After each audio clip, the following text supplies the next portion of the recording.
Hi, everyone. I am John Rice, Interim Director of the Biostat and Analytics Core at Accords. And Accords stands for Adult and Child Center for Health Outcomes Research and Delivery Science. We recently got center designation, so we're very excited about that.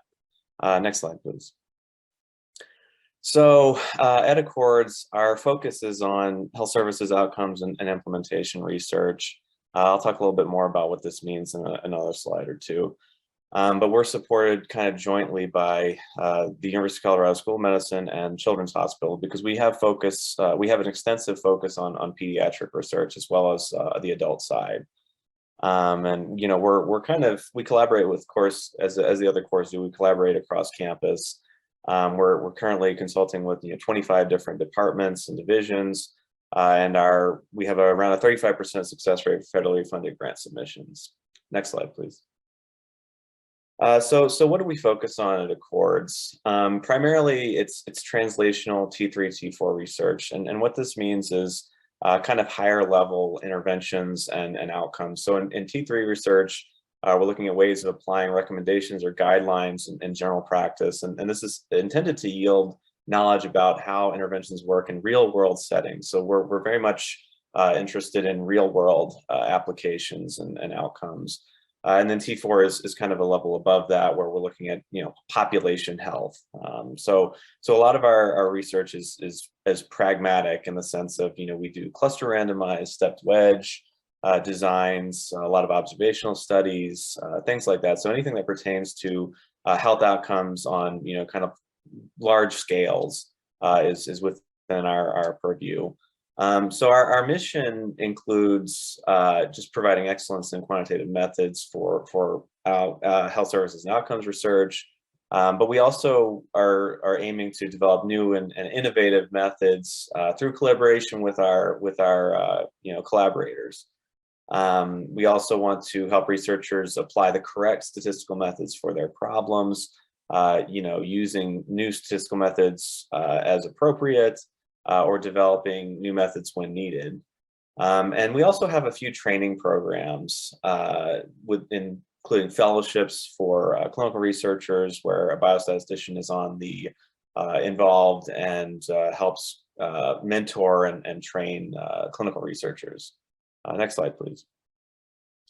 So who we are, we're a group of analysts and PhD biostatisticians. Our analysts, we have 11 master's level and 1 PhD level analysts currently. Our analyst team is fantastic. Most of them have been here for many years. There's very little turnover there. We have a great team, a lot of cohesion, a lot of expertise in different areas. So they all have great skills in either SAS or R. Some also in Access or Python and some other languages. And we do a lot of work to kind of further education among our analysts. I think a lot of them go to various conferences and continuing education type events, especially for new programming skills, because we recognize that traditionally there's been a lot of programming in SAS, but a lot of our analysts are trying to branch into R now. So I think that's an area of growth for us. A lot of what we do involves, as I said, kind of population level data. So a lot of our analysts have expertise with big data, data sets like FIS. Next slide, please. So our PhD team is composed of 5 biostatisticians. So Miriam Dickinson, Diane Fairclough, who have been around for a while and are experts in stepped wedge, cluster randomized trials. Kritika Suresh and Suha Ferez and myself. I've been with the core for 5 years now, Kritika for 4, and Suha has just started.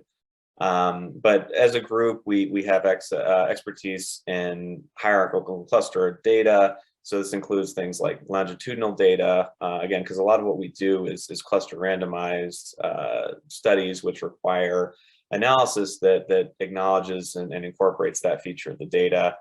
Missing data, quality of life, that's a lot of that is Diane, actually. Survival analysis and recurrent events, myself and Kritika are kind of in that area. Kritika also does predictive modeling, and again, a lot of us have expertise in observational studies. Next slide, please. So as with the other cores, the kind of support we provide is pretty similar. We do data cleaning and analysis. We help with consultation on statistical methodology, so kind of at the level of pre-analysis, what analysis do you need to do? So that's a lot of the character of the consultations that we are involved in. And we can help kind of apply new methods in innovative ways, or extending existing methods kind of as needed. So we're kind of more of an FTE model for our support. So we like to be involved early on in the development of your grants, and we request certain levels of FTE support for the biostatistician on the grant, which is 5 to 10% on kind of smaller grants, and then 10% or more on our R1 type grants. Because again, this is we're focused on kind of building collaborations long term. So we're probably less of a destination for sort of the short term consultations that some of the other cores do, and more for long term collaborations. Next slide, please. So how do you get in touch with us? We have a form that we asked you to fill out. This helps us kind of track internally, as well as it comes directly to me, so I'll see that. You can also email me directly. My email is there. Next slide, please. And when would we like you to contact us? So again, we like to have a lot of lead time to be able to give your project or your research the attention it deserves. So for grant submissions, we ask for at least 8 weeks, letter of intents at least 4 weeks, and abstracts at least 4 weeks as well.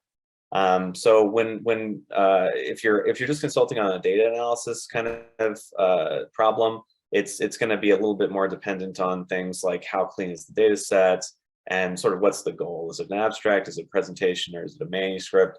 Manuscripts require a bit more lead time, again, because it's we need there's some internal checking that often goes on. We have code review processes among our analyst team, and things like that. So again, that's kind of more of a case-by-case basis.